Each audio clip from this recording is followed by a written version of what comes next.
Swerte ang babae mapapangasawa nito. Uy, grabe. Gusto ko magpaampon minsan dyan, eh. Oo. Hindi, pero Kumbaga, binebenta ko yun sa ano. Magkano? Sa Bulacan. Sa Bulacan. Meron akong binebenta sa Bulacan. Magkano ba yun? Baka mga viewers natin pwedeng si Maylin Herrera. Hi to Maylin. Hi. Buy one, take one. Hi, Maylin. Yeah. Oh, ano yung magkano ba yun, Paps? Magkano ba yung lupain mo sa Bulacan?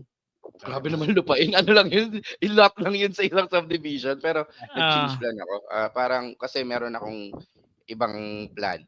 So, yun. Binibenta ko ng 15K per square meters. 122 lang lot area. Grabe. Saka kasi meron akong may nakuha kasi kaming sa El Nido. So, yun yung balak kong gawang rest house. El Nido? May El Nido ka pa, may Bulacan ka. Kasi syempre at least yun yung magiging para maraming doon, magbubook. Tapos meron pa yung Cavite.